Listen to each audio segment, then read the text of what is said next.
राधे राधे दोस्तों। Home science classes में आपका स्वागत है। आज हमारा क्लास जो है कि यूपी टीजीटी 2010 का प्रीवियस ईयर क्वेश्चन पेपर है। इसे हम लोग जो है कि आज हल करेंगे। तो इसका फर्स्ट क्वेश्चन पहले देखते हैं। इसका फर्स्ट क्वेश्चन पूछा है कि स्वाइन फ्लू फैलता है, तो स्वाइन फ्लू जो है कि H1 और N1 से फैलता है, तो इसका आंसर ए सही हो जाएगा। तो स्वाइन फ्लू H1 और N1 से फैलता है। स्वाइन फ्लू के लक्षण भी समान इन्फ्लुएंजा के लक्षणों की तरह होते हैं। बुखार, तेजी से ठंडा लगना, गला खराब हो जाना, मांसपेशियों में दर्द होना, तेज सिर दर्द होना, खांसी आना आदि लक्षण इस बीमारी के दौरान उभरते हैं। तो ये सब स्वाइन फ्लू के लक्षण है। क्या तेज मतलब बुखार आना, तेज ठंड लगना, गला खराब हो जाना, मांसपेशियों में दर्द होना, तेज सिर दर्द होना, खांसी आना आदि यह स्वाइन फ्लू के लक्षण है। नेक्स्ट क्वेश्चन पूछा कैरोटीन पाया जाता है, तो कैरोटीन पाया जाता है तो यह जो कि विटामिन ए में पाया जाता है, तो इसका आंसर ए सही हो जाएगा। तो कैरोटीन जो कि विटामिन ए में पाया जाता है। विटामिन ए वसा में घुलनशील विटामिन है। विटामिन ए की कमी से रतौंधी, जीरोफैथेलमिया नामक रोग हो जाता है। दूध, घी, मक्खन, पपीता, गाजर, मांस, मछली, केला, टमाटर आदि इसके प्राप्ति के स्रोत हैं। नेक्स्ट क्वेश्चन पूछा है कि एमाइलेज को भी कहते हैं, तो एमाइलेज को क्या कहते हैं, तो एमाइलेज को जो है कि टाइलिन कहते हैं, तो इसका आंसर बी सही हो जाएगा। तो एमाइलेज को टाइलिन भी कहते हैं। लाल में मुख्यतः दो प्रकार के एंजाइम पाए जाते हैं, टाइलिन एमाइलेज एवं माल्टोज। टाइलिन भोजन में उपस्थित मंड को माल्टोज शर्करा में बदल देता है। नेक्स्ट क्वेश्चन पूछा है कि निम्न में से एल्यूमिन किसमें पाया जाता है, तो एल्यूमिन जो कि अंडे में पाया जाता है, तो इसका आंसर सी सही हो जाएगा। अंडे में एल्यूमिन पाया जाता है, इसका आंसर सी सही हो जाएगा। तो एल्यूमिन एक प्रकार का ग्लोब्यूलर प्रोटीन होता है जिसका मुख्य कार्य अंतःशिरीय ऑनकोटिक दाब बनाए रखने की क्षमता है। यह रक्त में स्टेरॉयड, फैटी अम्ल और थायराइड हार्मोन के लिए वाहक प्रोटीन भी है। एल्बुमिन अंडे में प्रचुर मात्रा में पाया जाता है। अंडे में एल्बुमिन के अतिरिक्त protein, calcium, omega 3 fatty acid आदि आवश्यक तत्व पाए जाते हैं जो शरीर के विकास एवं अस्थायित्व प्रदान करने में अपनी महत्वपूर्ण भूमिका निभाते हैं। नेक्स्ट क्वेश्चन पूछा कि पित्त आवश्यक होते हैं, तो पित्त जो कि प्रोटीन पाचन के लिए, कार्बोहाइड्रेट पाचन के लिए, वसा पाचन के लिए, तो उपयोग सभी। तो पित्त किसके लिए आवश्यक होते हैं, जो कि वसा के लिए, पाचन के लिए आवश्यक होते हैं, तो इसका आंसर सी सही हो जाएगा। वसा के पाचन के लिए पित्त आवश्यक होते हैं। तो जो है कि वसा पाचन के लिए पित्त आवश्यक होते हैं। पित्त हल्का क्षारी होता है। पित्त लौह भोजन की वसा का इमल्शीकरण करते हैं। इससे वसा छोटे छोटे बिंदुओं में टूट जाती है। यकृत पित्त रस का स्राव करता है। नेक्स्ट क्वेश्चन पूछा है कि एसजीपीटी संबंधित है। एसजीपीटी किससे संबंधित है, तो यह लीवर से संबंधित है। यह लीवर से संबंधित है। तो एसपीजीटी का तो यस जीपीटी का फुल फॉर्म क्या है, शोरूम ग्लूटेमिक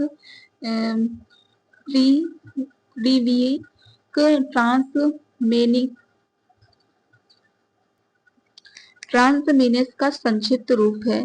यस जो है कि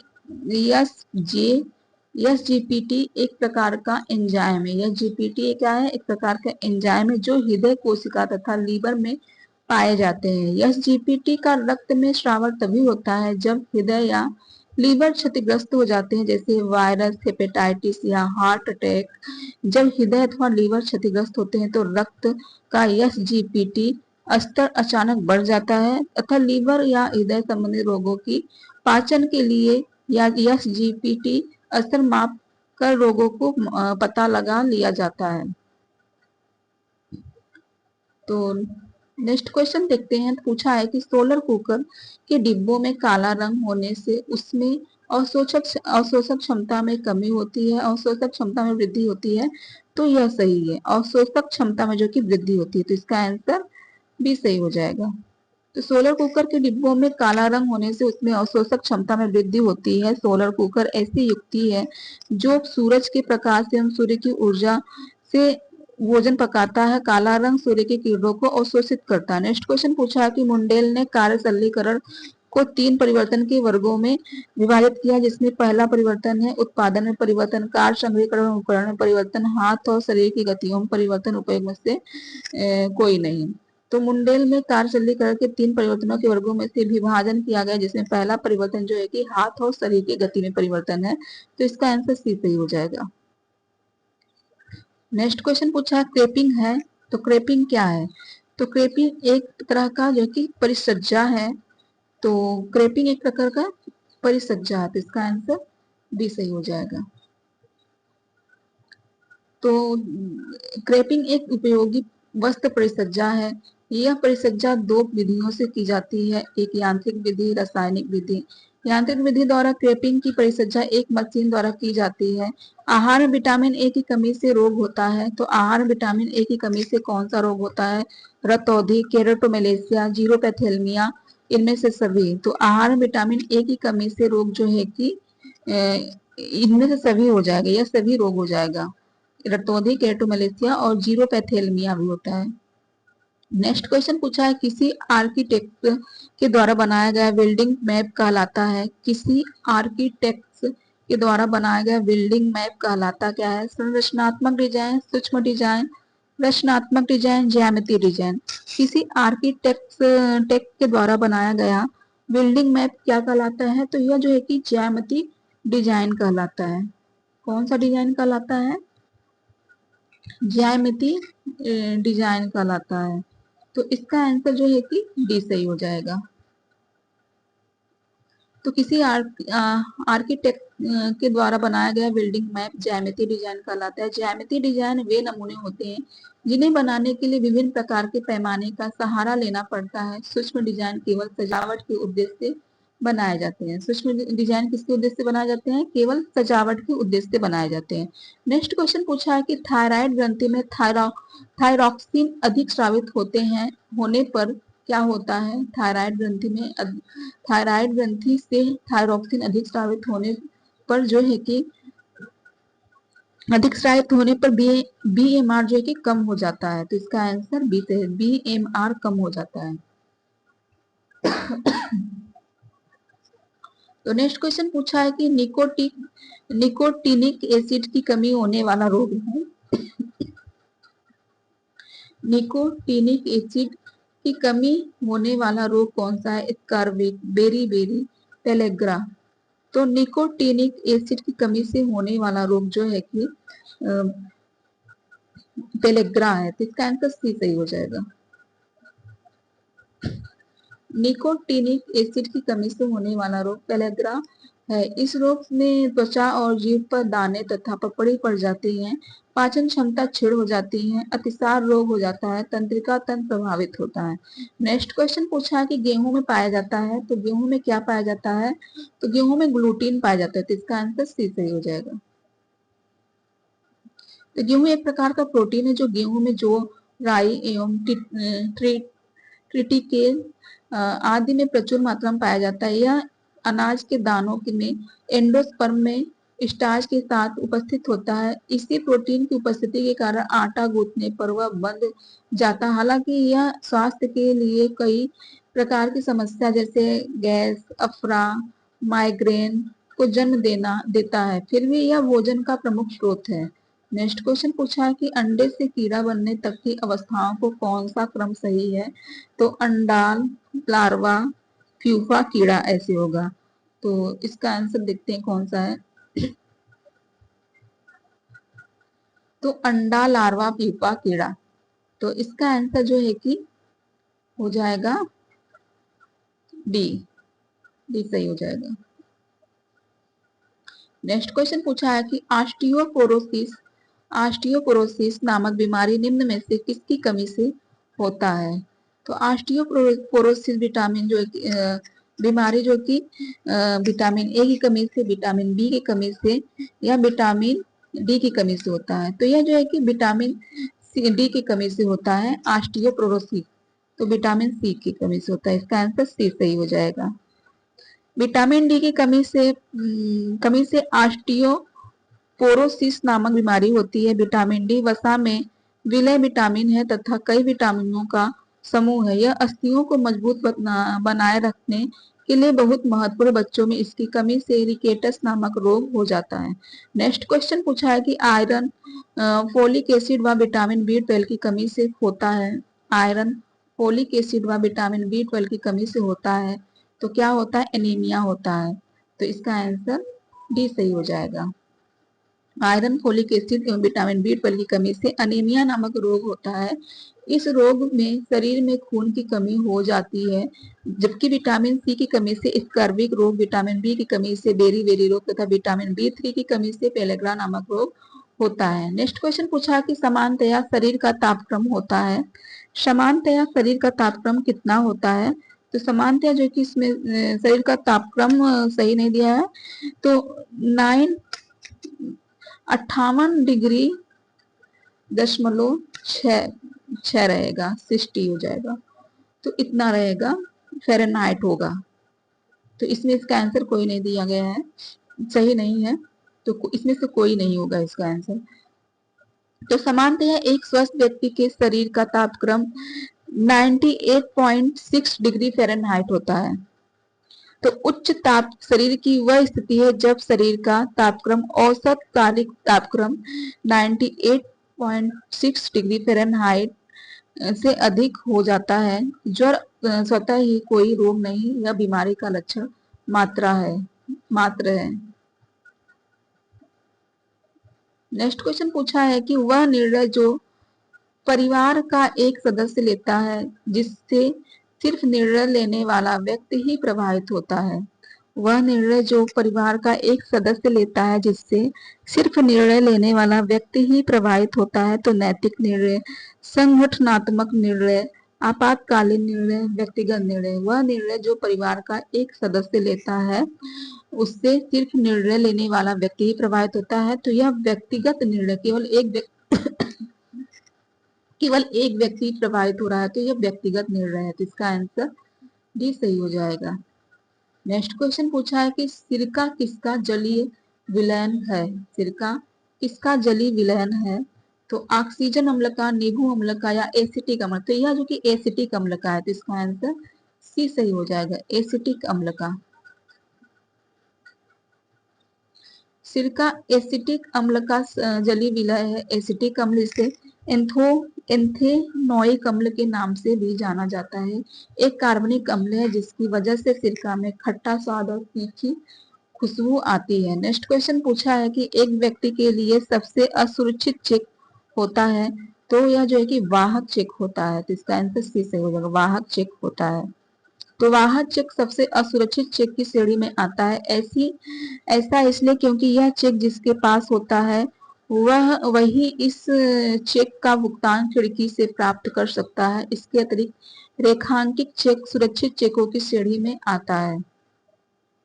नेक्स्ट क्वेश्चन पूछा है कि निम्न में से किसके द्वारा शरीर की गति संभव होती है? निम्न में से किसके द्वारा शरीर की गति संभव होती है? हड्डी, मांसपेशियां, जोड़, इनमें से सभी।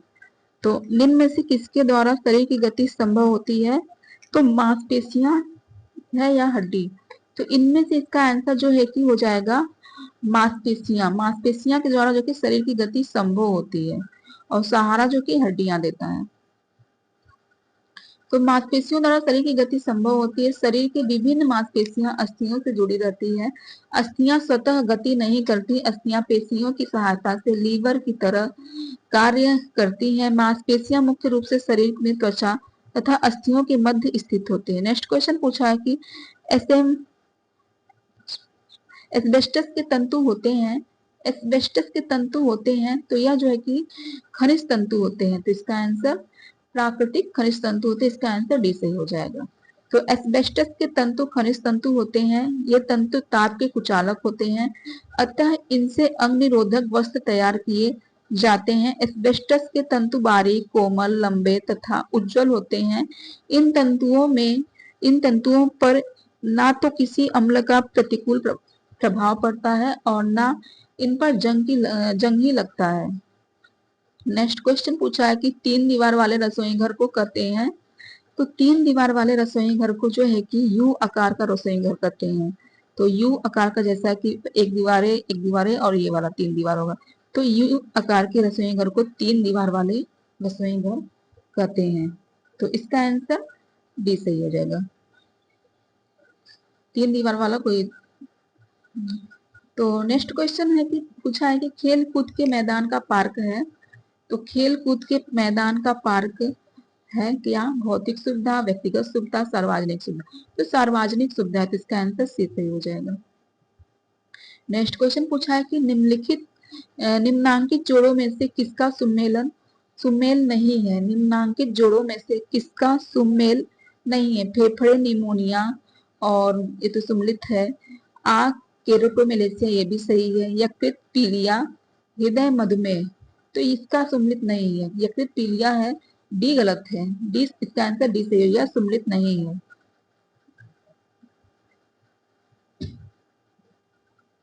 नेक्स्ट क्वेश्चन पूछा है कि योजना बनाना एक प्रक्रिया है, तो योजना बनाना कैसी प्रक्रिया है? शारीरिक प्रक्रिया, मानसिक? तो यह मानसिक प्रक्रिया, तो इसका आंसर बी सही हो जाएगा, मानसिक प्रक्रिया है। तो योजना बनाना एक मानसिक प्रक्रिया जिसमें मनुष्य की शारीरिक शक्ति के साथ साथ मानसिक शक्ति की भी आवश्यकता होती है। योजना एक मानसिक प्रक्रिया कही गई है क्योंकि इसके लिए बुद्धिमत्ता का होना अत्यंत आवश्यक है। यह व्यवस्थापन प्रक्रिया का पहला चरण है। नेक्स्ट क्वेश्चन पूछा है कि रेशम का कीड़ा अपने जीवन चक्र में किस चरण के रेशम का कीड़ा अपने जीवन चक्र में किस चरण में तंतु पैदा करता है? तो किस चरण में तंतु पैदा करता है? तो अंडा, लार्वा, प्यूपा, कीड़ा। तो प्यूपा होगा, तो इसका आंसर सी सही हो जाएगा। तो रेशम के तंतु प्राप्त करने के लिए रेशम के कीड़े पाले जाते हैं। रेशम के कीड़े का जीवन चक्र भी 4 अवस्थाओं में बांटा हुआ है होता है। रेशम के कीड़े उस वक्त प्राप्त किए जाते हैं जब रेशम का कीड़ा अपनी प्यूपा की अवस्था में आता है। अगर यही कीड़े की अवस्था में आएगा तो रेशम जो कि निम्न कोटि का हो जाएगा, इसके छोटे छोटे टुकड़े हो जाएंगे। तो नेक्स्ट क्वेश्चन पूछा है कि निम्नलिखित में से कौन सी सूचना प्रौद्योगिकी शब्दावली नहीं है? निम्नलिखित में से कौन सी सूचना जो है कि प्रौद्योगिकी शब्दावली नहीं है? अपलोड, साइबर स्पेस, प्रकाशीय भंडार, मोडेप हो जाएगा। तो निम्नलिखित में से कौन सी सूचना प्रौद्योगिकी शब्दावली नहीं है? तो जो है कि प्रौद्योगिकी शब्दावली में जो है कि प्रकाशीय भंडारण नहीं है, प्रकाशीय भंडारण नहीं है, तो इसका आंसर सी सही हो जाएगा।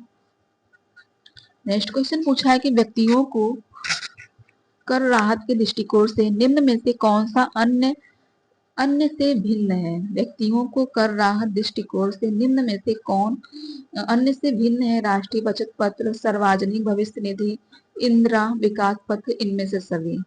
तो दृष्टिकोण में से कौन सा अन्य से भिन्न है इनमें से? तो इनमें से जो है कि इसका हो जाएगा इसका इंदिरा विकास पत्र जो है कि सबसे भिन्न है। राष्ट्रीय बचत पत्र और सार्वजनिक भविष्य निधि मेल है, पर इंदिरा विकास पत्र नहीं है, तो इसका आंसर सी है।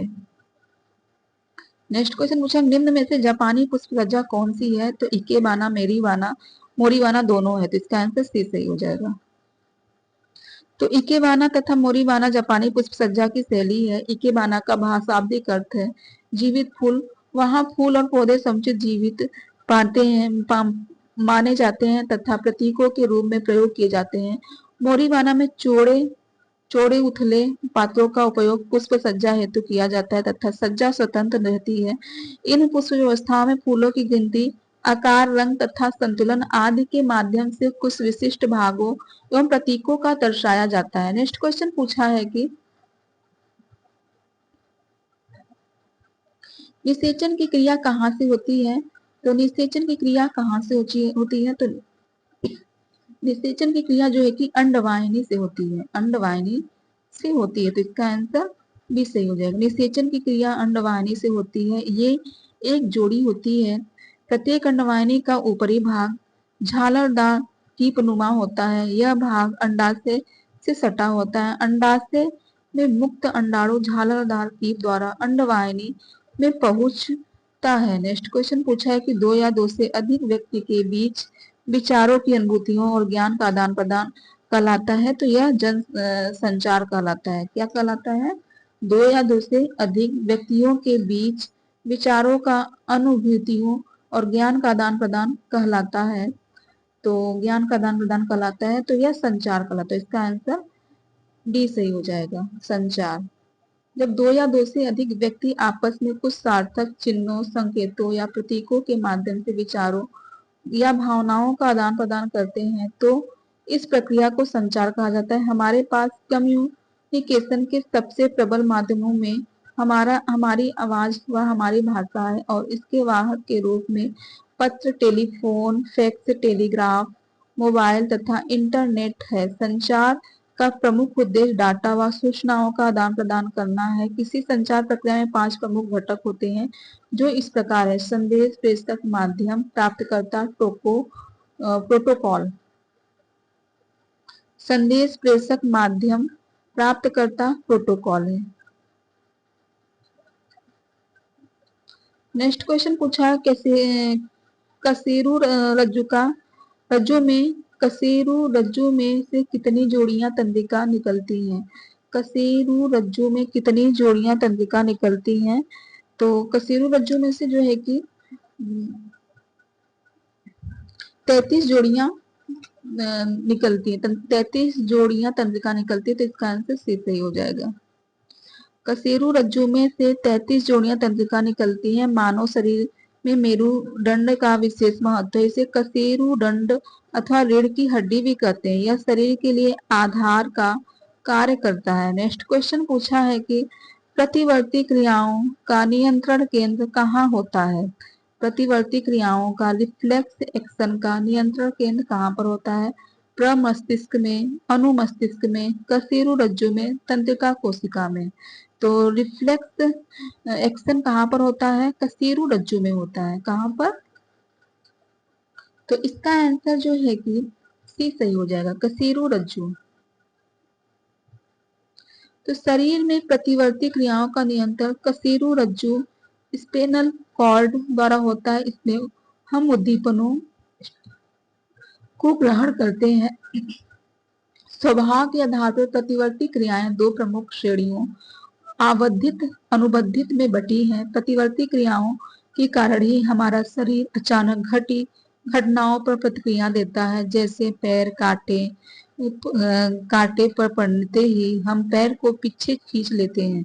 नेक्स्ट क्वेश्चन पूछा है कि वॉशिंग मशीन कार्य सिद्धांत है। तो वॉशिंग मशीन कार्य सिद्धांत किसका है?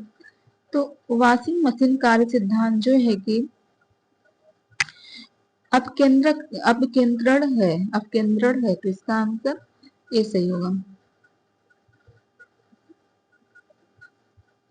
तो वॉशिंग मशीन अपकेंद्रण के सिद्धांत का कार्य करता है। अपकेंद्रीय बल एक ऐसा जड़वीय बल या छंदम बल है जिसकी दिशा अभिकेंद्रीय बल के विपरीत दिशा में होती है। कपड़ा सुखाने की मशीन, दूध से मक्खन निकालने की मशीन आदि अपकेंद्रीय बल के सिद्धांत पर कार्य करती है। नेक्स्ट क्वेश्चन पूछा है कि नेत्रदान में प्रदाता की आंख के निम्नलिखित में से कौन सा भाग प्रयोग किया जाता है?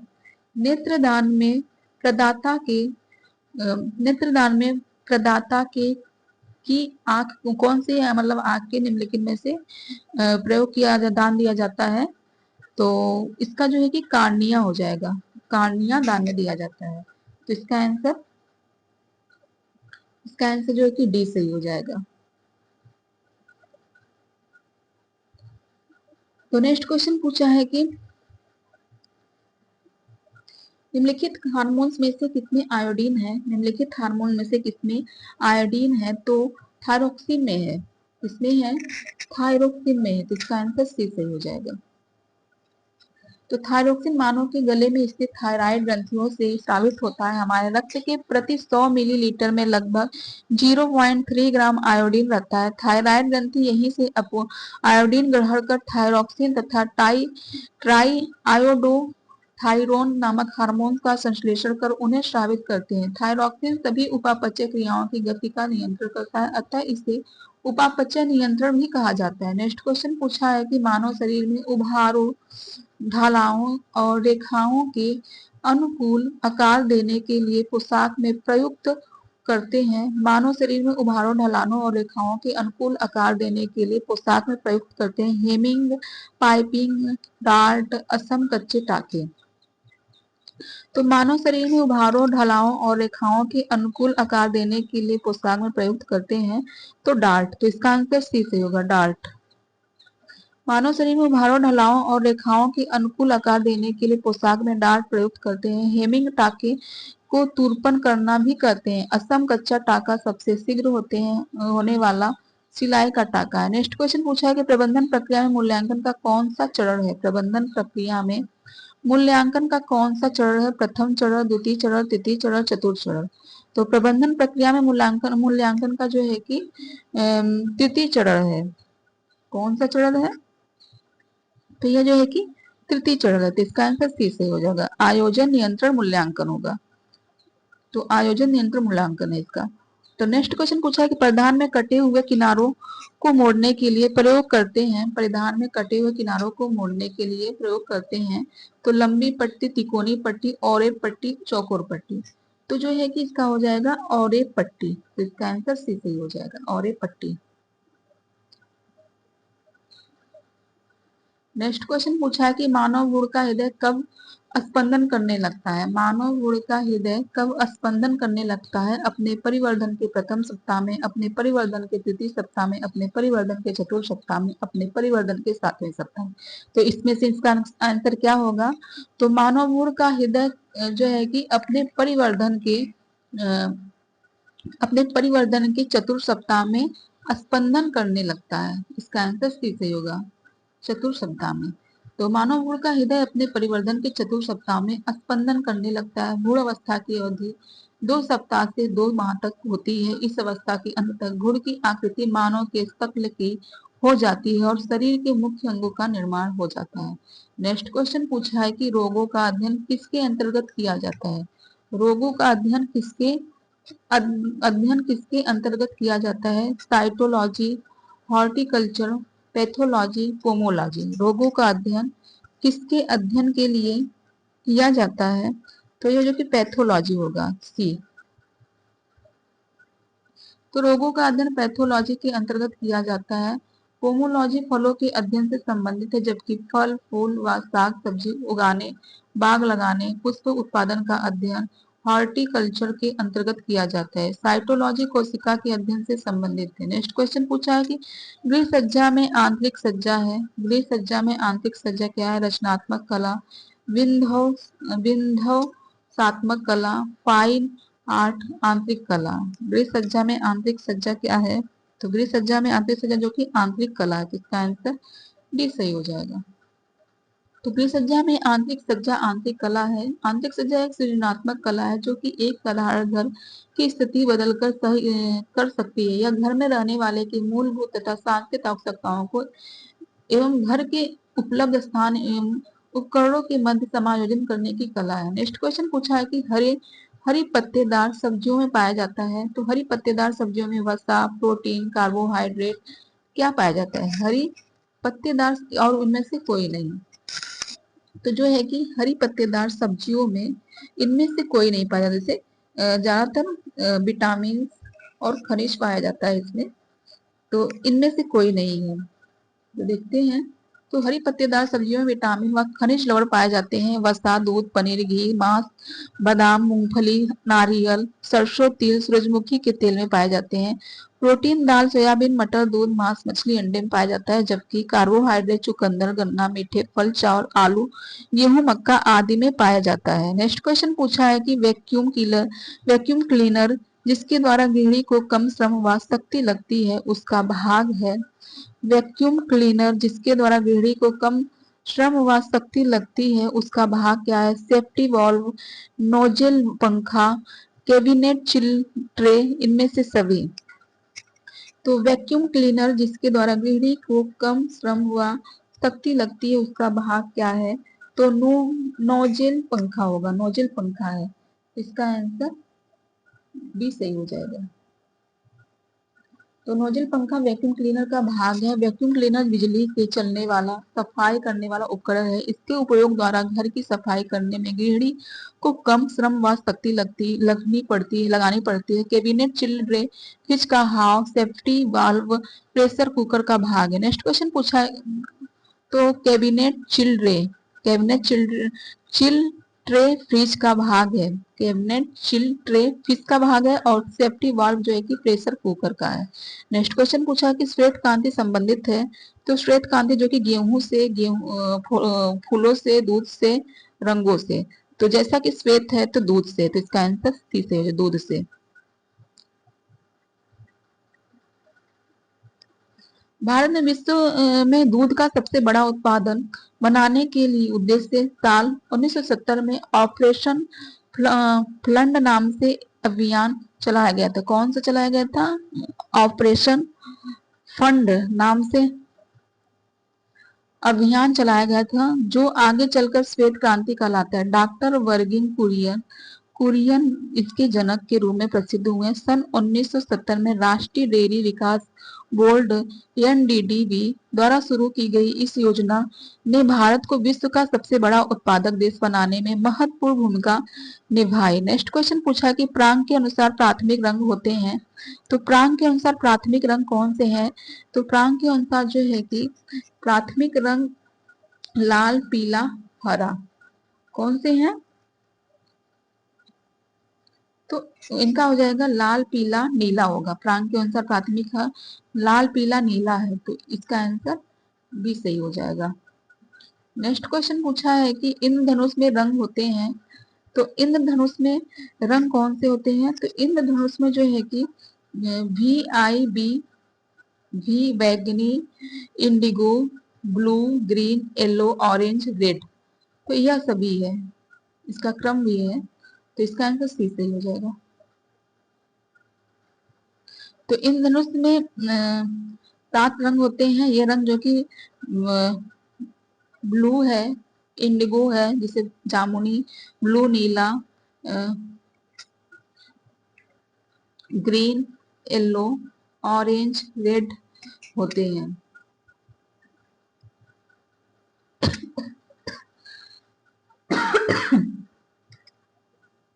नेक्स्ट क्वेश्चन पूछा है कि ट्यूशन पढ़ाना, पापड़ बनाना किस प्रकार के आय से संबंधित है? ट्यूशन पढ़ाना, पापड़ बनाना किस प्रकार के आय से संबंधित है? यह वास्तविक आय से संबंधित है। किस आय से संबंधित है? तो यह जो है कि वास्तविक आय से, समपूर्ति आय से संबंधित है। इसका आंसर सी है, समपूर्ति आय से संबंधित है। ट्यूशन पढ़ाना, पापड़ बनाना, अचार बनाना, सिलाई कढ़ाई, लिफाफे बनाना, सब्जी उगाना, मुर्गी पालन, over time, part part time job से संबंधित। जबकि आय प्रत्यक्ष तथा अप्रत्यक्ष आय के अतिरिक्त विभिन्न उपायों से परिवार में उपलब्ध की जाती है। नेक्स्ट क्वेश्चन पूछा कि जन्म से 2 वर्ष की अवस्था कहलाती है। जन्म से 2 वर्ष की अवस्था क्या कहलाती है? तो जन्म से 2 वर्ष की अवस्था जो है कि बचपन अवस्था कहलाती है, बचपन अवस्था कहलाती है, तो इसका आंसर बी सही हो जाएगा। तो गूढ़ अवस्था, फिट अवस्था, गर्भाकालीन अवस्था की उप अवस्था है, और बचपना अवस्था के प्रारंभ में बालक पूर्णतः असहाय होता है और अपनी आवश्यकताओं के लिए दूसरे पर निर्भर होता है। नेक्स्ट क्वेश्चन पूछा है कि प्लेसेंटा के द्वारा आहार व ऑक्सीजन की पूर्ति होती है गर्भ में, जन्म के पश्चात, शेषवावस्था में, इनमें से कोई नहीं। प्लेसेंटा के द्वारा आहार व ऑक्सीजन की पूर्ति होती है, तो यह जो है कि गर्भ में होती है। कब होती है? गर्भ में होती है, तो इसका आंसर ए सही हो जाएगा। नेक्स्ट क्वेश्चन पूछा है कि हीमोफीलिया रोग है, तो हीमोफीलिया किसका रोग है? तो हीमोफीलिया जो कि एक आनुवांशिक रोग है, तो इसका आंसर जो है कि क्या होगा? सी सही हो जाएगा, आनुवांशिक रोग है।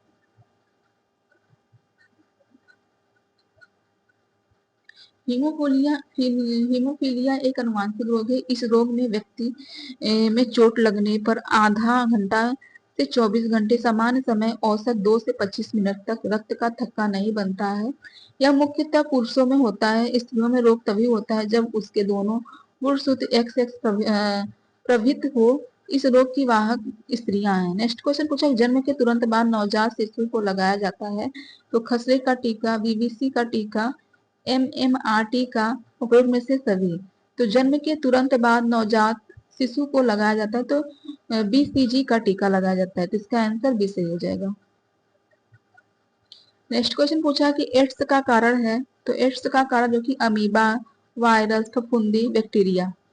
तो एड्स का कारक जो है कि वायरस है, तो इसका आंसर बी सही हो जाएगा। एड्स वायरस के कारण फैलता है। तो एड्स का कारण जो है कि वायरस है। एड्स एक संक्रामक विषाणु जनित रोग है। इसके द्वारा मानव में रोगों के प्रतिरोधक की शक्ति समाप्त हो जाती है। एड्स का पूरा नाम है एक्यूरेट इम्यूनो डिफिशियंसी सिंड्रोम है। नेक्स्ट क्वेश्चन पूछा है कि हृदय की धड़कन नियंत्रित करने के लिए कौन सा खनिज आवश्यक है। तो हृदय की धड़कन नियंत्रित करने के लिए पोटेशियम खनिज आवश्यक है, तो इसका आंसर सी सही हो जाएगा। सोडियम पोटेशियम दोनों है, पर इसमें ज्यादातर पोटेशियम होना चाहिए, पर यहाँ पर सोडियम लगाया गया है। तो हृदय की धड़कन नियंत्रित करने के लिए सोडियम आवश्यक है। उच्च रक्तचाप में नमक सोडियम का प्रयोग हानिकारक होता है। यह शरीर में जल संतुलन के लिए अति महत्वपूर्ण खनिज तत्व है। नेक्स्ट क्वेश्चन पूछा है कि लंबे समय तक कठोर शारीरिक कार्य के बाद मांसपेशियों में थकान अनुभव होने का कारण है ऑक्सीजन की पूर्ति में कमी, ग्लूकोज का अवक्षय, पेशी तंतुओं में टूट फूट, लैक्टिक एसिड के संचय। तो लैक्टिक एसिड के संचय से जो कि लंबे समय तक कठोर शारीरिक कार्य के बाद मांसपेशियों में थकान का अनुभव होता है। नेक्स्ट क्वेश्चन पूछा कि कुर्ता बनाते समय हमें सिलाई के लिए कपड़ा लेना चाहिए। तो कुर्ता बनाते समय हमें सिलाई के लिए कपड़ा लेना चाहिए लंबाई का 2 गुना प्लस बाह का लंबाई, लंबाई का 3 गुना प्लस गले की लंबाई। तो लंबाई का 2 गुना प्लस बाह का लंबाई। तो इनमें से इसका आंसर जो है कि हो जाएगा ए सही। लंबाई का 2 गुना प्लस बाह की लंबाई हो जाएगा। नेक्स्ट क्वेश्चन पूछा है कि वस्त्रों में कैलेंडरिंग की जाती है।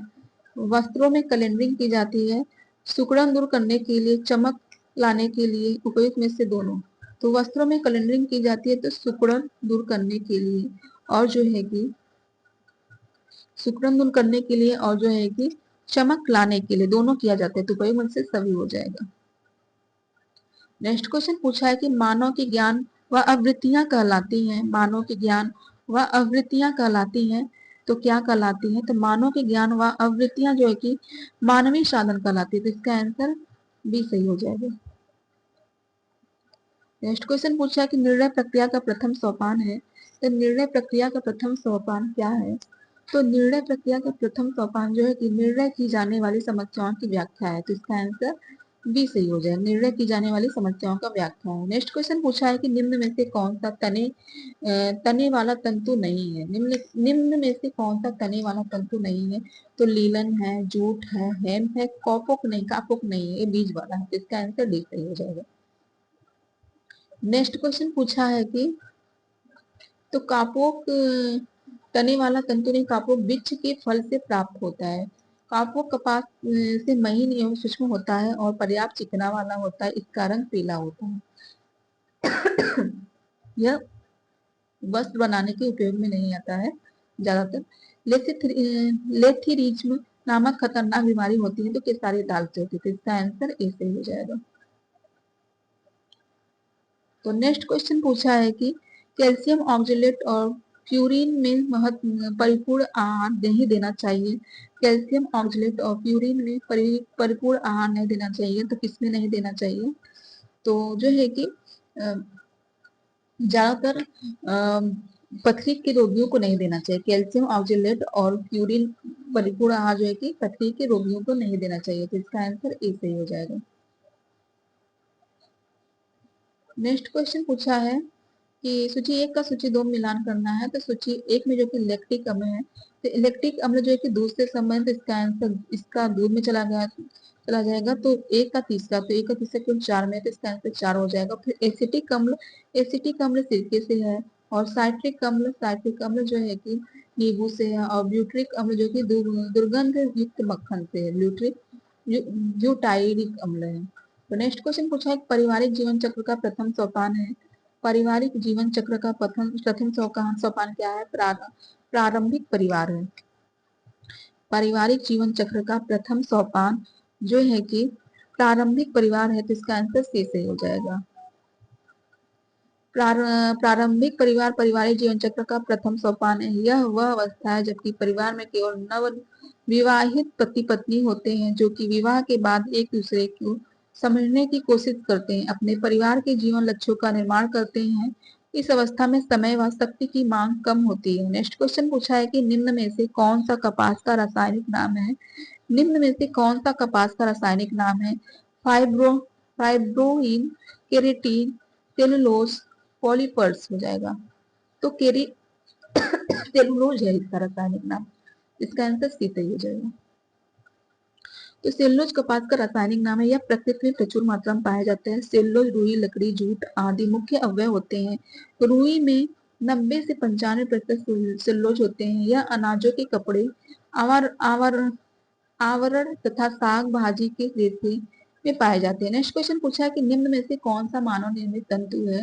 तो मानव निर्मित तंतु इसमें से केवल रेयान है। तो इसका आंसर बी सही हो जाएगा। और लीनन, सिल्क और हेम जो है कि प्राकृतिक तंतु। लीनन एक तने वाला तंतु, सिल्क जो है कि जीव तंतु, हेम भी हुई है। नेक्स्ट क्वेश्चन पढ़ लेते हैं। अच्छा, रेयान एक मानव निर्मित तंतु है। यह सेलुलोज का प्रयोग करके बनाया जाता है। रेयान बनाने के लिए सेलुलोज के ठंडे सोडियम हाइड्रोक्साइड तथा कार्बन डाइऑक्साइड से करने के बाद इसे धातु बेलनों में बने छिद्रों में से होकर तंतु सल्फ्यूरिक अम्ल में गिराया जाता है। यहाँ इसके लंबे लंबे तंतु बने होते हैं। रेयॉन का प्रयोग कपड़ा बनाने, कालीन बनाने अथवा जाली बनाने में किया जाता है। नेक्स्ट क्वेश्चन पूछा है कि चढ़ाव व उतार का क्रम उत्पन्न करते हैं। चढ़ाव व उतार का क्रम उत्पन्न करते हैं एकता, बल, लय, अनुपात। तो चढ़ाव व उतार का क्रम उत्पन्न करते हैं तो यह जो कि लय है, तो इसका आंसर सी सही हो जाएगा। तो नेक्स्ट क्वेश्चन पूछा है कि क्वासियोरकर रोग किसकी कमी से होता है? तो क्वासियोरकर रोग जो है कि प्रोटीन की कमी से होता है। तो इसका आंसर डी है। ये सब आप लोग जानते हैं। नेक्स्ट क्वेश्चन पूछा है जल में घुलनशील विटामिन है। तो जल में घुलनशील विटामिन कौन सा है? तो विटामिन बी सी जो है कि जल में घुलनशील है। और ए डी ई के सब वसा में घुलनशील है। तो इसका आंसर ए सही हो जाएगा। तो विटामिन जो है कि मानव शरीर की चयापचय के लिए अति आवश्यक अम्ल विटामिन की खोज का श्रेय फंक को जाता है। जीवों में लगभग 20 प्रकार के विटामिनों की उपस्थिति होती है। सिर्फ 13 विटामिनों का हमारे शरीर में जीवों में लगभग 20 प्रकार के विटामिनों की उपस्थिति होती है, जिसमें से सिर्फ 13 विटामिन का हमारे शरीर पर अति आवश्यक होता है। विटामिन के दो भागों में बांटा जाता है। पहला जो कि जल में घुलनशील विटामिन, दूसरा वसा में घुलनशील विटामिन। जल में घुलनशील विटामिन जो कि बी तथा सी है, जबकि वसा में घुलनशील विटामिन ए डी ई के है। नेक्स्ट क्वेश्चन पूछा है कि अवरोधक छपाई के लिए प्रयोग किया जाता है। तो अवरोधक छपाई के लिए क्या प्रयोग किया जाता है? मोम किया जाता है। इसका आंसर सी सही हो जाएगा। इसमें इसका लेई बताया है, तो लेई सही होगा। इसका आंसर बी सही हो जाएगा। अवरोधक छपाई के लेई का प्रयोग किया जाता है। रोलर प्रिंटिंग की एक अन्य विधि अवरोधक छपाई है। यह विधि सैद्धांतिक रूप से रंग खींचने वाली विधि के विपरीत है। नेक्स्ट क्वेश्चन पूछा है कि मानव शरीर में पाचन का अधिकांश भाग किस अंग में संपन्न होता है? मानव शरीर में पाचन का अधिकांश भाग किस अंग में संपन्न होता है? तो बड़ी आंत में, छोटी आंत में, अमाशय में, पेनक्रियाज में। तो मानव शरीर में पाचन का अधिकांश भाग किस अंग में संपन्न होता है? तो जो है कि मानव शरीर का अधिकांश भाग, पाचन का अधिकांश भाग छोटी आंत में संपन्न होता है। तो इसका आंसर ए सही हो जाएगा। मानव शरीर का में पाचन का अधिकांश भाग किस अंग में संपन्न? तो इसमें बड़ी आंत लगा है, छोटी आंत है, छोटी आंत समझ। तो पक्वाशय से सरक कर आहार की जिस भाग में प्रवेश करता है उसे छोटी आंत कहते हैं। संपूर्ण पाचन तंत्र में छोटी आंत द्वारा आहार के पाचन के साथ साथ पोषक तत्वों के पोषण का भी अति महत्वपूर्ण कार्य किया जाता है। नेक्स्ट क्वेश्चन पूछा कि मस्तकाधोमुखी विकास क्रम में शारीरिक विकास होता है। मस्तकाधोमुखी विकास क्रम में शारीरिक विकास होता है, पैरों से सिर की ओर, सिर से पैर की ओर। तो मस्तकाधोमुखी विकास क्रम में जो है कि सिर से पैर की ओर होता है। तो इसका आंसर सी से हो जाएगा। नेक्स्ट क्वेश्चन पूछा है कि फ्लोराइड की अधिकता से होने वाला रोग है। फ्लोराइड की अधिकता से होने वाला रोग है तो फ्लूरोसिस है। फ्लूरोसिस, तो इसका आंसर ए से हो जाएगा। नेक्स्ट क्वेश्चन पूछा है कि सेल्सियम सेल्सियस तथा फ़ारेनहाइट पैमाने एक रीडिंग देते हैं। सेल्सियस तथा फ़ारेनहाइट पैमाने एक रीडिंग देते हैं। तो इसका आंसर क्या होगा? सेल्सियस तथा फ़ारेनहाइट पैमाने जो है कि -40 डिग्री ताप पर रीडिंग देते हैं। तो इसका आंसर ए सही हो जाएगा। नेक्स्ट क्वेश्चन पूछा है कि डायबिटीज मेलिटिस मेलिटस होता है, डायबिटीज मेलिटस होता है इंसुलिन के अधिक श्रावण के कारण, इंसुलिन के कम श्रावण के कारण, लीवर का सही कार्य ना करने के कारण। तो डायबिटीज मेलिटस होता है तो इंसुलिन के कम श्रावण के कारण होता है। तो इसका आंसर बी सही हो जाएगा, इंसुलिन के कम श्रावण के कारण होता है। नेक्स्ट क्वेश्चन पूछा है कि व्यक्ति के जीवन में एक दूसरे से घनिष्ठ संबंध रखते हैं, व्यक्ति के जीवन में एक दूसरे से घनिष्ठ संबंध रखते हैं। तो मूल्य आयोजन लक्ष्य, तो मूल्य आयोजन लक्ष्य या लक्ष्य आयोजन स्तर, मूल्य लक्ष्य स्तर। तो मूल्य लक्ष्य स्तर होगा। तो इसका आंसर सी सही हो जाएगा।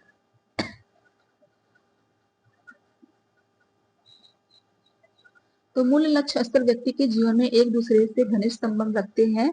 मूल्य हमें मानवीय व्यवहार की प्रेरणा देने वाले होते हैं। लक्ष्य वह मंजिल है जहां पहुंचने का हम प्रयास करते हैं तथा स्तर जीवन के रहने योग्य बनाते हैं। यह तीनों एक दूसरे के पूरक हैं। नेक्स्ट क्वेश्चन पूछा है कि पोशाकों में योक लगाने का मुख्य उद्देश्य क्या है? पोशाकों में योक लगाने का मुख्य उद्देश्य क्या है? फैशन के लिए, पोशाक का वजन नियंत्रित करने के लिए, वस्तुओं का खिंचाव रोकने के लिए, उपयुक्त सभी। तो फैशन के लिए, पोशाक का वजन नियंत्रित करने के लिए, वस्तुओं के खिंचाव रोकने के लिए जो कि योक लगाया जाता है। तो उपयुक्त इसमें से सभी हो जाएगा। तो इसका आंसर डी सही हो जाएगा, उपरयुक्त सभी हो जाएगा। तो नेक्स्ट क्वेश्चन पूछा है कि प्रबंधन प्रक्रिया का प्रथम चरण है, प्रबंधन प्रक्रिया का प्रथम चरण इनमें से क्या है? तो प्रबंधन प्रक्रिया का प्रथम चरण जो है कि नियंत्रण, मूल्यांकन, संगठन, इनमें से कोई नहीं। तो इनमें से जो कि प्रबंधन प्रक्रिया का प्रथम चरण जो कि आयोजन होगा, तो इनमें से इसमें कोई नहीं है। तो इसका आंसर डी सही हो जाएगा, आयोजन, नियंत्रण, मूल्यांकन रहेगा। तो नेक्स्ट क्वेश्चन देख लेते हैं। अच्छा, तो योजना प्रबंधन प्रक्रिया का प्रथम चरण है। विभिन्न विद्वानों ने गृह व्यवस्था के 4 से 5 चरण बताए हैं, पर सार्वभौमिक रूप से अन्य 3 चरण है। सार्वभौमिक रूप से जो है कि 3 ही चरण है, योजना, नियंत्रण, मूल्यांकन। यह तीनों चरण जो कि गृह व्यवस्था की 3 अवस्थाएं हैं। यह तीनों अवस्था गृह व्यवस्था के भूत, वर्तमान तथा भविष्य तीनों से जोड़कर चलती है। नेक्स्ट क्वेश्चन पूछा है कि वस्त्रों की डमी पर पहनाकर देखते हैं। तो वस्त्रों को डमी पर पहनाकर देखते हैं तो ड्रेपिंग विधि में देखते हैं। तो इसका आंसर ए सही हो जाएगा। वस्त्रों को डमी पर पहनाकर ड्रेपिंग विधि में देखते हैं। ड्रेपिंग वह तकनीकी है जिसके द्वारा एक डिजाइनर वस्त्र को बनाने के लिए डमी या स्केल पर ड्रेस की फॉर्मिस्ट में जो है कि तो अनस्टिच क्लॉथ को लटका देते हैं, फिर इस पर डिजाइन सैंपल का पूरा डिजाइन सैंपल का पूरा रूप बना देते हैं। इस कार्य में कपड़े को सिलाई नहीं की जाती है। यह सिंपल के लिए तैयारी। तो नेक्स्ट क्वेश्चन पूछा है पकाने से नष्ट हो जाता है। तो पकाने से नष्ट हो जाता है vitamin A, vitamin B, vitamin D. तो पकाने से जो कि विटामिन बी नष्ट हो जाता है और विटामिन सी भी होता है, दोनों नष्ट होते हैं। नेक्स्ट क्वेश्चन पूछा है कि प्रजनन तत्व की कमी किस विटामिन के अभाव से होती है? प्रजनन तत्व की कमी किस विटामिन के अभाव से होती है? तो जो है कि vitamin A, vitamin C, vitamin के अभाव से होती है। इनमें से इसका आंसर कोई नहीं दिया गया है। तो इसका आंसर डी सही हो जाएगा। सॉरी, विटामिन ई के अभाव से होती है। तो प्रजनन तत्व विटामिन ई के अभाव से होती है। विटामिन ई जननांगों, विटामिन के की कमी से जो कि रक्त का थक्का नहीं जमता है। तो विटामिन ई जननांगों में को विटामिन विकसित करने तथा उन्हें कार्यशील बनाने में भी सहायक है। विटामिन सी की कमी से स्कर्वी रोग हो जाता है, जबकि विटामिन ए की कमी से रतौंधी रोग होता है। नेक्स्ट क्वेश्चन पूछा है कि शल्य क्रिया में अर्थोप्लास्टिक क्या है? शल्य क्रिया में अर्थोप्लास्टिक क्या है? तो ओपन हार्ट सर्जरी, गुर्दा प्रत्यारोपण, रुधिर आदान, इनमें से कोई नहीं। शल्य क्रिया में अर्थोप्लास्टिक क्या है? सेल क्रिया में जो कि अर्थोप्लास्टिक, इनमें से इसका कोई आंसर नहीं बताया है। ओपन हार्ट सर्जरी, गुर्दा प्रत्यारोपण, रुधिर आदान, तो यह नहीं, इनमें से कोई नहीं है। तो अर्थोप्लास्टिक का शाब्दिक अर्थ जोड़ के निर्माण से है, तो इसका आंसर जो कि डी होगा, यह नहीं है, हड्डियों से संबंधित है। तो सेल क्रिया में अर्थोप्लास्टिक कूल्हे के जोड़ का प्रतिस्थापन, अर्थोप्लास्टिक का शाब्दिक अर्थ जोड़ के निर्माण से है, जिसका उद्देश्य दर्द से छुटकारा दिलाकर चलने की क्षमता ठीक करना तथा मांसपेशियों की शक्ति को सुधारता है। अर्थराइटिस या अन्य किसी कारणों से निष्क्रिय हो चुके जोड़ों को प्रतिस्थापन या पुनर्संयोजन इस प्रक्रिया द्वारा पूर्ण किया जाता है। नेक्स्ट क्वेश्चन पूछा है कि मनुष्य के अस्थि पंजर में मेरुदंड की हड्डियों की संख्या है। मनुष्य के अस्थि पंजर में मेरुदंड की हड्डियों की संख्या है, तो कितनी है? तो हड्डियों की संख्या जो है कि 26 है, तो इसका आंसर बी सही हो जाएगा, 26 है। तो मेरुदंड की अस्थियों को कशेरुकाएं कहते हैं। बाल्यावस्था में कशेरुकाओं की संख्या 33 होती है, परंतु वयस्क व्यक्तियों में कशेरुकाओं की संख्या 26 रह जाती है। नेक्स्ट क्वेश्चन पूछा है कि शहर जो जरी कढ़ाई के लिए प्रसिद्ध है, लखनऊ, ग्वालियर, बनारस, तो बनारस सही है, इसका आंसर सी सही हो जाएगा। नेक्स्ट क्वेश्चन पूछा है कि और चिकनकारी जो कि लखनऊ के लिए प्रसिद्ध है, उस विटामिन की पहचान करें जो, बनारस शहर जो कि जरी कढ़ाई के लिए सबसे अधिक प्रसिद्ध है। यह भारत के प्राचीनतम कलाओं में से एक कला है। सोना, चांदी, तारों से वस्तुओं पर जरी की कढ़ाई की जाती है। चिकनकारी की कढ़ाई का मुख्य केंद्र लखनऊ है। नेक्स्ट क्वेश्चन पूछा कि उस विटामिन की पहचान करें जो प्रकाश एवं क्षार के द्वारा नष्ट हो जाता है, तो उस विटामिन की पहचान करें जो प्रकाश एवं क्षार के द्वारा नष्ट हो जाता है, तो यह जो कि विटामिन बी होगा। विटामिन बी जो है कि, तो इसका आंसर सी, विटामिन बी 12 होगा। तो विटामिन बी जो है कि प्रकाश और क्षार के द्वारा नष्ट हो जाती है, तो इसका आंसर सी सही हो जाएगा। तो विटामिन बी 12 प्रकाश एवं क्षार के द्वारा नष्ट हो जाता है। केवल यही एक ऐसा विटामिन है जिसमें कोबाल्ट और फास्फोरस दोनों ही उपस्थित रहते हैं। यह हीमोग्लोबिन के निर्माण में सहायता प्रदान करते हैं। इसकी कमी से परनीसियम रक्तहीनता हो जाती है। नेक्स्ट क्वेश्चन पूछा है कि वाक्य किससे पूर्ण होता है? वाक्य किससे पूर्ण होता है? निखिल एवं डार्सी के अनुसार सरल ढंग से अभिव्यक्त लक्ष्य व अंतिम बिंदु है जहां तक समाज द्वारा कार्य करने की इच्छा रखी जाती है, गृहिणी द्वारा कार्य करने की इच्छा रखी जाती है, व्यक्ति या परिवार द्वारा कार्य करने की इच्छा रखी जाती है, अभिभावक द्वारा कार्य करने की इच्छा रखी जाती है। वाक्य जी किसके द्वारा पूर्ण होता है? तो वाक्य किसके द्वारा पूर्ण होता है? तो यह व्यक्ति या परिवार द्वारा कार्य करने की इच्छा रखी जाती है, तो वाक्य किसके द्वारा पूर्ण होता है? तो इसका आंसर सी सही हो जाएगा। तो निखिल एवं डार्सी के अनुसार सरल ढंग से अभिव्यक्त लक्ष्य व अंतिम बिंदु है जहां तक व्यक्ति या परिवार द्वारा कार्य करने की इच्छा रखी जाती है। तो नेक्स्ट क्वेश्चन पूछा, कार्य सरलीकरण का अर्थ है कार्य करने की सबसे आसान शीघ्र विधि की सचेतता खोज करना है। यह परिभाषा निम्न से किससे संबंधित है? तो कार्य सरलीकरण का अर्थ है कार्य करने की सबसे आसान और शीघ्र विधि की सचेतता खोज करना है। तो यह परिभाषा जो है कि निखिल और डॉर्सी के द्वारा है, तो इसका आंसर देखते हैं कौन सा सही है। तो निखिल एवं डॉर्सी के द्वारा दिया गया है, तो इसका आंसर सी सही हो जाएगा।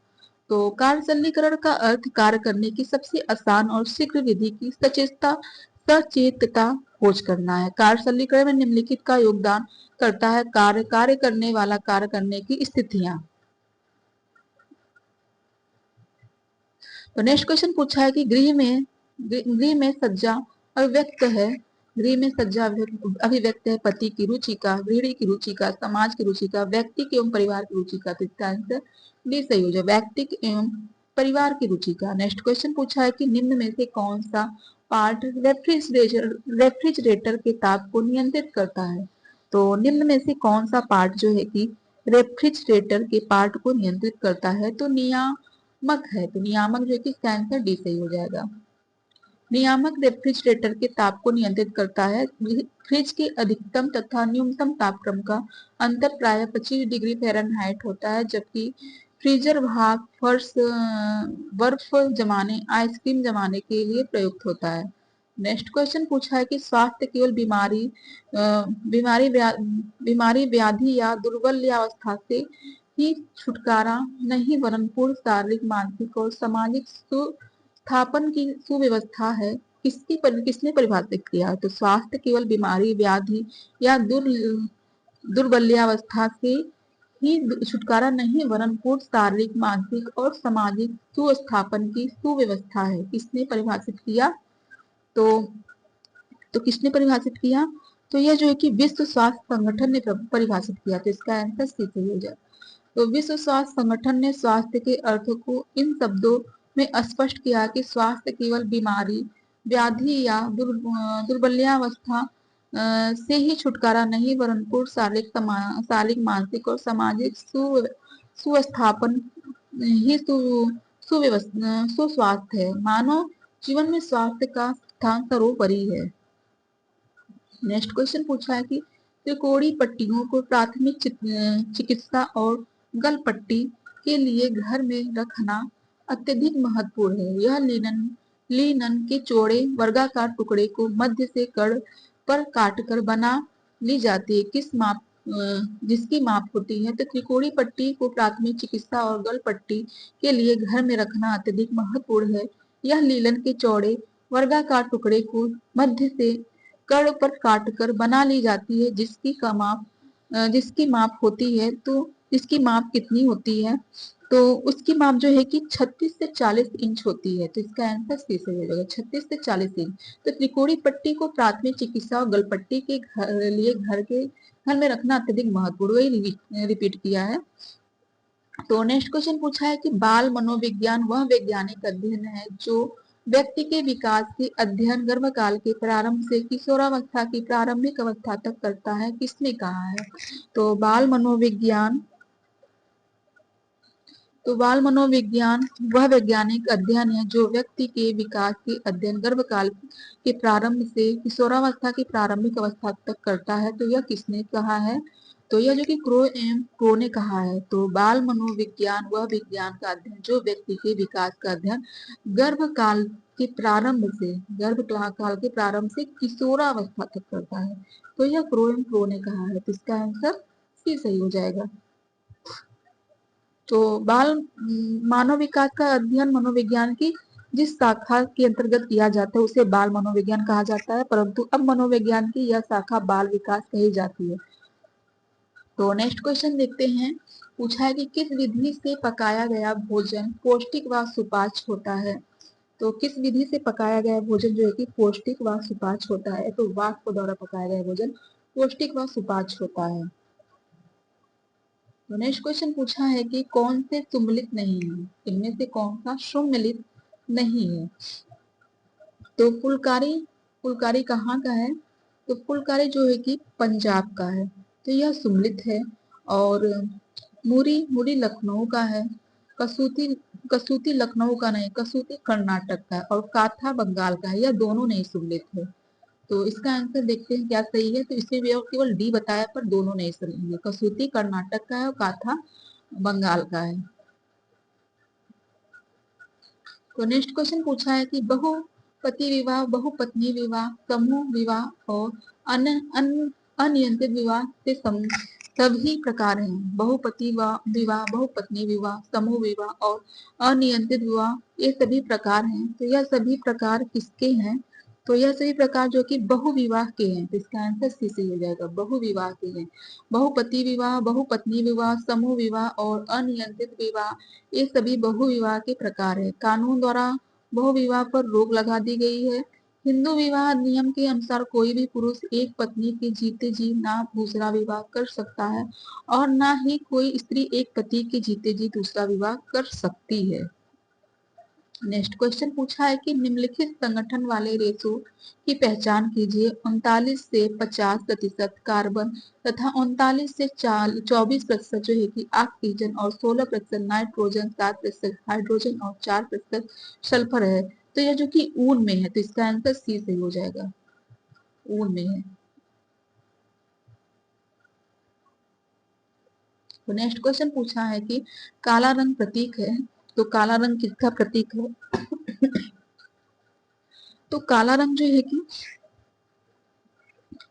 दुख का प्रतीक है, तो इसका आंसर सी से हो जाएगा, दुख का प्रतीक है। तो विभिन्न रंग विभिन्न संवेगों व भावनाओं के प्रतीक होते हैं। काला रंग दुख का प्रतीक है, हरा रंग जो है कि प्रसन्नता का प्रतीक है, और पीला रंग जिंदा दिली का प्रतीक है। नेक्स्ट क्वेश्चन पूछा है कि ऊनी वस्तुओं को धोने का सबसे प्रयुक्त तरीका है। ऊनी वस्तुओं का धोने का सबसे प्रयुक्त तरीका है हाथ से साबुन और पानी की सहायता से, हाथ से डिटर्जेंट पाउडर और पानी से, कपड़े धोने की मशीन पाउडर और पानी से, शुष्क धुलाई विधि से। ऊनी वस्त्रों को धोने का सबसे उपयुक्त तरीका है, तो ऊनी वस्त्रों को धोने का सबसे उपयुक्त तरीका जो कि शुष्क धुलाई विधि से है। तो इसका आंसर जो है कि डी सही हो जाएगा। ऊनी वस्त्रों को धोने का सबसे उपयुक्त तरीका है शुष्क धुलाई विधि।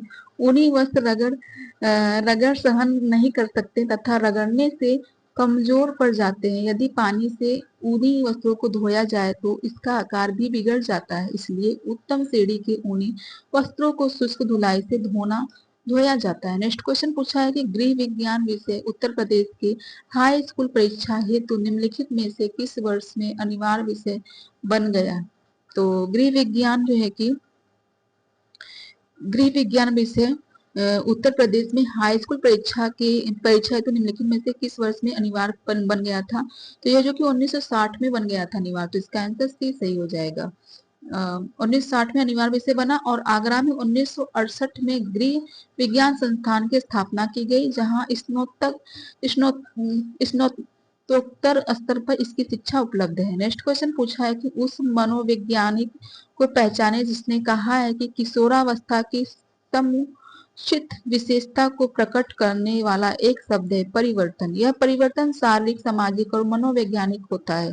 किशोरावस्था की समुचित विशेषता को प्रकट करने वाला एक शब्द है परिवर्तन। यह परिवर्तन शारीरिक, सामाजिक और मनोवैज्ञानिक होता है। तो इसका आंसर यह किसने कहा है, तो किशोरावस्था जो कि समुचित विशेषता को प्रकट करने वाला एक शब्द है परिवर्तन। परिवर्तन शारीरिक, सामाजिक, मनोवैज्ञानिक होता है। तो यह जो है कि विगे और हंट ने कहा है, तो इसका आंसर विगे और हंट ने कहा है।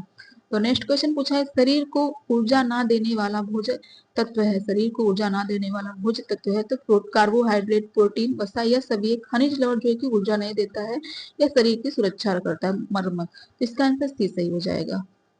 तो शरीर को ऊर्जा ना देने वाला पोषक तत्व खनिज लवण है। शरीर को ऊर्जा देने वाला तत्व कार्बोहाइड्रेट, वसा, निर्माणकारी तत्व है, और प्रोटीन, खनिज लवण तथा जल प्रतिरक्षा प्रदान करने वाले तत्व हैं। सॉरी, उल्टा पढ़ रही हूँ। शरीर को ऊर्जा देने वाला तत्व जो कार्बोहाइड्रेट तथा वसा है, और निर्माण करता जो कि प्रोटीन, खनिज लवण तथा जल है, और प्रतिरक्षा प्रदान करने वाले तत्व में विटामिन, खनिज लवण आते हैं। निर्माण कार्य तत्व में प्रोटीन, खनिज लवण, जल होते हैं। प्रतिरक्षा में केवल विटामिन, खनिज लवण होते हैं। नेक्स्ट क्वेश्चन पूछा है कौन सा कथन असत्य है। तो कौन सा कथन असत्य है, तो विकास केवल परिपक्वता का परिणाम है। विकास एक अविराम प्रक्रिया है। विकास के प्रत्येक अवस्था की अपनी कुछ विशेषताएं होती है। विकास समान से विशेष की ओर होता है। विकास कौन सा कथन असत्य है इसमें से, तो जो है कि विकास केवल परिपक्वता का परिणाम है, तो इसका आंसर ए सही हो जाए, विकास केवल परिपक्वता का परिणाम है। नेक्स्ट क्वेश्चन पूछा है कि गर्भकालीन विकास की द्वितीय अवस्था है। गर्भकालीन विकास की द्वितीय अवस्था क्या है, डिम्ब अवस्था है, तो इसका आंसर ए सही हो जाएगा, डिस्म अवस्था है। डिस्प लिखा पर डिम्ब अवस्था है। गर्भकालीन अवस्था गर्भावस्था से जन्म तक की अवस्था। इस अवस्था के 3 उप अवस्थाएं हैं। बीजावस्था जिसे डिम्बावस्था या रोपड़ावस्था, यह 0 से 2 सप्ताह की होती है, और भ्रूणावस्था जो कि भ्रूणी पिंडावस्था, यह 2 सप्ताह से दूसरे माह के अंत तक होती है, और गर्भस्थ शिशु अवस्था जो है कि 8 सप्ताह से लेकर जन्म तक होता है, और 2 माह से 9 माह तक की अवस्था होती है। तो नेक्स्ट क्वेश्चन पूछा कि एंजिल के अनुसार जैसे जैसे आय बढ़ती जाती है, भोजन पर व्यय का प्रतिशत घटता जाता है। एंजिल के अनुसार जैसे जैसे आय बढ़ती जाती है, भोजन पर व्यय का प्रतिशत घटता जाता है। तो भोजन पर व्यय का प्रतिशत मात्रा घटता है, तो इसका आंसर सी सही हो जाएगा। नेक्स्ट क्वेश्चन पूछा है कि पढ़ लेते, शिक्षा, स्वास्थ्य, मनोरंजन या विलासिता की पदों पर होने वाले व्यय का प्रतिशत मान बढ़ जाता है। शिक्षा, स्वास्थ्य, एंजल के अनुसार जैसे जैसे आय बढ़ती जाती है भोजन पर व्यय का प्रतिशत मात्रा घटता जाता है तथा शिक्षा, स्वास्थ्य, मनोरंजन या विलासिता की मदों पर होने वाला व्यय का प्रतिशत मान बढ़ जाता है। नेक्स्ट क्वेश्चन पूछा है कि प्रारंभ में गृह विज्ञान को कहा जाता है घरेलू प्रशासन, घरेलू कला, घरेलू अर्थव्यवस्था, गृह कला। प्रारंभ में गृह विज्ञान को कहा जाता है, तो प्रारंभ में गृह विज्ञान को कहा जाता है घरेलू अर्थशास्त्र। इसका आंसर सी सही हो जाएगा, घरेलू अर्थशास्त्र। प्रारंभ में गृह विज्ञान को घरेलू अर्थशास्त्र कहा जाता है। गृह विज्ञान को बालिकाओं की शिक्षा हेतु एक व्यवस्थित विषय के रूप में सर्वप्रथम अमेरिका में अपनाया गया तथा प्रारंभ में वहां इसे गृह अर्थशास्त्र कहा गया। नेक्स्ट क्वेश्चन पूछा है कि सर्वप्रथम 6 से 7 माह की उम्र में निकलने वाले दांतों को कहते हैं कृंतक, केंद्रीय कृंतक, प्रीमोलर, मोलर। सर्वप्रथम 6 से 7 माह की उम्र में निकलने वाले दांतों को कहते हैं, तो क्या कहते हैं, तो इसे जो है कि कृंतक कहते हैं, कृंतक कहते हैं। तो इसका आंसर ये सही हो जाएगा, जो बीच वाला दांत होता है उसे कृंतक कहते हैं। दांत 4 प्रकार के होते हैं, कृंतक और अधनक, अग्रचर्वणक, प्रीमोलर, चर्वणक, मोलर कहा जाता है। सर्वप्रथम बच्चों को 6 से 7 माह की उम्र में कृंतक दांत निकलते हैं। इन्हें इन इन इन्हें इन सोर्स भी कहते हैं। इनका कार्य भोजन को कुतरना एवं काटने से है। कृंतक दांतों की संख्या 4 से 4 होती है, ऊपर नीचे मिलाकर 4 से मिलाकर 8 होती है। नेक्स्ट क्वेश्चन पूछा है कि रेयान रेशों के निर्माण में कच्चे पदार्थ के रूप में प्रयोग किया जाता है। ऊन एवं रेशम, रेशम एवं कपास, जूट एवं मिलन, कपास एवं बांस। रेयान रेशों के निर्माण में कच्चे पदार्थ के रूप में पाया जाता है, तो ऊन, कपास एवं बांस का मिलान किया जाता है। इसका आंसर डी सही हो जाएगा। तो रेयान रेशों के निर्माण में कच्चे पदार्थ के रूप में बांस की लुगदी, गोंद, रॉल, कपास की पट्टी आदि इस्तेमाल किए जाते हैं। रेयान एक कृत्रिम तंतु है, परंतु इसका निर्माण मुख्य रूप से वानस्पतिक जगत से प्राप्त होने वाला कच्ची सामग्री से ही तैयार होता है। नेक्स्ट क्वेश्चन पूछा है कि उत्तम स्वास्थ्य के लिए आवश्यक है, तो उत्तम स्वास्थ्य के लिए आवश्यक क्या है? वातावरणीय स्वच्छता, शारीरिक स्वच्छता, इनमें से कोई नहीं, इनमें से दोनों। तो उत्तम स्वास्थ्य के लिए ये दोनों आवश्यक है, तो वातावरणीय स्वच्छता और शारीरिक स्वच्छता। तो इसका आंसर जो कि डी सही हो जाएगा, ये दोनों है। उत्तम स्वास्थ्य के लिए वातावरणीय स्वच्छता तथा शारीरिक स्वच्छता दोनों ही आवश्यक है। व्यक्तिगत स्वास्थ्य स्वच्छता के अंतर्गत हमारे शरीर तथा उसके अंगों की सफाई आती है। वातावरणीय स्वच्छता का संबंध घर, आस पड़ोस तथा सार्वजनिक स्थलों की स्वच्छता से है। नेक्स्ट क्वेश्चन पूछा है कि सेन्फोराइजिंग का तात्पर्य है कि वह धुलने के बाद सेन्फोराइजिंग का तात्पर्य है कि वह धुलने के बाद रंग नहीं छोड़ते, फैलेगा नहीं, सिकुड़ेगा नहीं, खींचेगा नहीं। तो इसका तात्पर्य है जो है कि सिकुड़ेगा नहीं। सेन्फोराइजिंग का तात्पर्य है वस्त्र सिकुड़ेगा नहीं। तो सेन्फोराइजिंग का अर्थ है कि यह वस्त्र जितना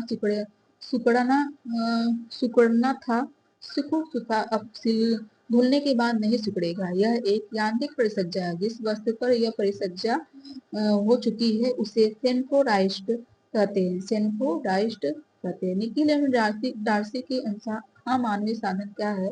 निखिल एवं डार्सी के अनुसार जो है कि समय को निखिल एवं डार्सी ने अमानवीय कहा, जबकि ग्रास एवं कैंडल ने मानवीय कहा है। और शक्ति, योग्यता, भावनाएं, यह सब मानवीय साधन है। तो इसका आंसर ए सही हो जाएगा।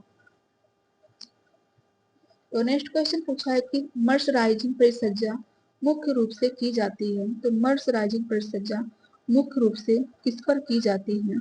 तो यह जो है कि सूती वस्त्रों पर की जाती है। तो इसका आंसर बी सही हो जाएगा। सूती वस्त्र पर बुनकर तैयार होते हैं, तब इनमें एक प्रकार का खुदराव होता है तथा सतह में समानता नहीं होती। ऐसे वस्त्र की परिस्थिति के लिए मर्सराइजिंग प्रक्रिया को अपनाया जाता है। यह एक रासायनिक परिसज्जा है। नेक्स्ट क्वेश्चन पूछा है कि एंडोमार्फिक व्यक्तित्व होते हैं, एंडोमार्फिक व्यक्तित्व होते हैं तो दुबले और लंबे होते हैं। कौन से होते हैं? दुबले व लंबे, चिड़चिड़े, प्रसन्नचित्त, छोटे व मोटे। तो इनमें से जो कि इंडोमार्फिक व्यक्तित्व जो कि छोटे व मोटे होते हैं, तो इसका आंसर डी सही हो जाएगा। एंडोमार्फिक व्यक्तित्व वाले व्यक्ति छोटे मोटे होते हैं। शरीर रचना की दृष्टि से सेल्डन ने व्यक्तित्व के 3 प्रकार बताए हैं, मेसोमार्फिक, एंडोमार्फिक एंडोमार्फिक सॉरी मेसोमार्फिक, एक्टोमार्फिक, एंडोमार्फिक। शरीर रचना के अनुसार ही उनका व्यवहार होता है। एंडोमार्फिक व्यक्ति शक्तिहीन और सरल स्वभाव वाले व्यक्ति होते हैं। ऐसे व्यक्ति आराम पसंद, भावुक तथा सुख चाहने वाले होते हैं। तो नेक्स्ट क्वेश्चन पूछा है कि बालकों में किस अवस्था में ईर्ष्या भाव उत्पन्न होता है। तो बालकों में किस अवस्था में ईर्ष्या भाव उत्पन्न होता है, तो जो है कि बालकों में ईर्ष्या भाव 3 से 4 वर्ष की अवस्था में होता है। इसका आंसर डी सही है। बालकों में 3 से 4 वर्ष की अवस्था में ईर्ष्या भाव उत्पन्न होता है। ईर्ष्या के मूल में अप्रसन्नता होती है और इसकी उत्पत्ति क्रोध से होती है। लड़कों की अपेक्षा लड़कियों में ईर्ष्या अधिक होती है। लगभग 1.5 वर्ष की अवस्था में ईर्ष्या का अंकुरण बालक में प्रारंभ होता है। अन्य अवस्था की अपेक्षा ईर्ष्या की मात्रा 3 से 4 वर्ष की अवस्था में अधिक होती है। नेक्स्ट क्वेश्चन पूछा है कि चिकनाई के धब्बे छुड़ाने के लिए प्रयुक्त विधि है। चिकनाई के धब्बे छुड़ाने के लिए प्रयुक्त विधि इनमें से क्या है? रासायनिक विधि, अवशोषण विधि, घोतक विधि, घोलक विधि। इनमें से कोई नहीं। चिकनाई के धब्बे छुड़ाने के लिए प्रयुक्त विधि क्या है? तो यह अवशोषक विधि है। सॉरी, चिकनाई के धब्बे छुड़ाने के लिए अवशोषक विधि है। तो इसका आंसर बी सही हो जाएगा। चिकनाई के धब्बे छुड़ाने के लिए मुख्य रूप से अवशोषक विधि का प्रयोग की जाती है। कपड़ों से धब्बे छुड़ाने के लिए इस्तेमाल होने वाले मुख्य अवशोषक पदार्थ फेंस चॉक, पिसी हुई खड़िया, मैदा तथा टेल्कम पाउडर है। नेक्स्ट क्वेश्चन, मनुष्य के उत्तम स्वास्थ्य के लिए आवश्यक खनिज लवणों की संख्या है। मनुष्य के उत्तम स्वास्थ्य के लिए आवश्यक खनिज लवणों की संख्या कितनी है? तो 24 है। तो इसका आंसर जो है कि डी सही हो जाएगा, 24 है। खनिज लवणों की को जो कि रक्षात्मक भोज्य पदार्थ माना जाता है। इन्हें लघु तत्व भी कहते हैं। खनिज लवण शरीर की क्रियाशीलता को बनाए रखने के लिए आवश्यक होते हैं। नेक्स्ट क्वेश्चन पूछा कि वसा का पाचन क्रिया करने वाले एंजाइम को कहते हैं। वसा का पाचन क्रिया करने वाले एंजाइम को कहते हैं, तो उसे जो कि लाइपोलिटिक एंजाइम कहते हैं। लाइपोलिटिक एंजाइम कहते हैं। तो इसका आंसर सी सही हो जाएगा।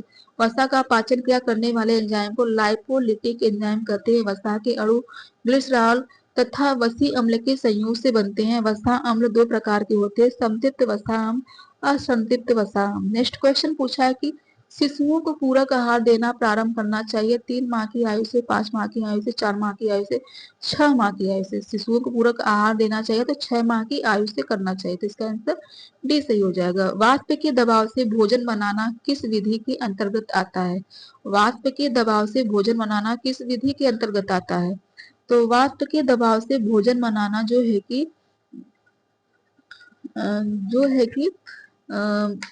प्रेशर कुकिंग के अंतर्गत आता है। तो इसका आंसर ए सही हो जाएगा। तो वाष्प के दबाव से भोजन बनाना प्रेशर कुकिंग के विधि के अंतर्गत आता है। भोजन पकाने की विधियों को 4 भागों में बांटा गया है। जल के माध्यम से पाक क्रिया, वाष्प के माध्यम से जो कि चिकनाई के माध्यम से, तथा वायु के माध्यम से पाक क्रिया। नेक्स्ट क्वेश्चन पूछा कि शिशुओं की नाड़ी की गति प्रति मिनट में होती है। शिशुओं की नाड़ी की गति प्रति मिनट में होती है तो 120 से 150 होती है। तो इसका आंसर डी सही हो जाएगा।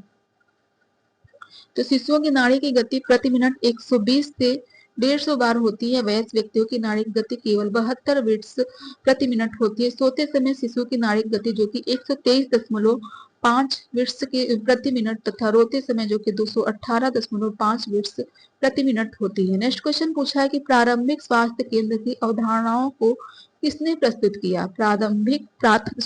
प्राथमिक स्वास्थ्य केंद्र की अवधारणाओं को किसने विकसित किया? तो जो है कि भोर कमेटी ने विकसित किया। तो इसका आंसर डी सही हो जाएगा। तो प्राथमिक स्वास्थ्य केंद्र के उदाहरणों को सर्वप्रथम भोर कमेटी ने प्रस्तुत किया।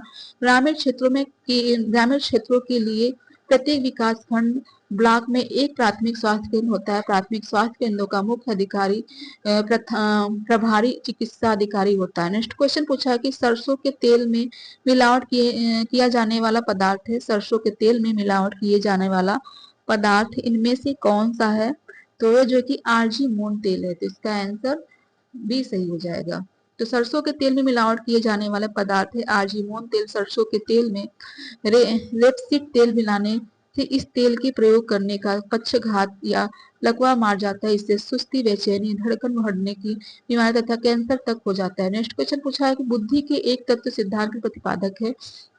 बुद्धि के एक तत्व सिद्धांत के प्रतिपादक कौन है? तो अल्फ्रेड अल्फ्रेड बीने है, तो इसका आंसर डी सही हो जाएगा। तो बुद्धि एक तत्व सिद्धांत का प्रतिपादन जो कि अल्फ्रेड बीने ने किया है। इस सिद्धांत के समर्थक तथा इसको आगे बढ़ाने का टर्मन तथा स्टर्न जैसे मनोवैज्ञानिक को है। बुद्धि के द्विकारक सिद्धांत के प्रतिपादक स्पीयरमैन है। नेक्स्ट क्वेश्चन पूछा केसीन पाया जाता है। तो केसीन जो है कि दूध में पाया जाता है, तो इसका आंसर ए सही होगा। ये हमारा लास्ट क्वेश्चन है, तो देख लेते हैं। केसीन दूध में पाया जाता है। दूध में प्रोटीन घुलनशील अवस्था में भी होती है तथा कोलाइडी अवस्था में भी होती है। लेक्टोएल्बुमिन तथा लेक्टोग्लोबुमिन नामक प्रोटीन दूध में घुलित अवस्था में होती है तथा दूध में विद्यमान केसीन नामक प्रोटीन कोलाइडी अवस्था में रहती है। तो हमारा जो कि यह क्लास समाप्त हुआ। 2010 का प्रीवियस ईयर क्वेश्चन पेपर खत्म हुआ। अब जो है कि 2009 का है, तो इसे हम जो कि कल संडे को लेंगे। तो ठीक है, आप सबका धन्यवाद। ऐसे ही हमारे क्लास देखते रहिए।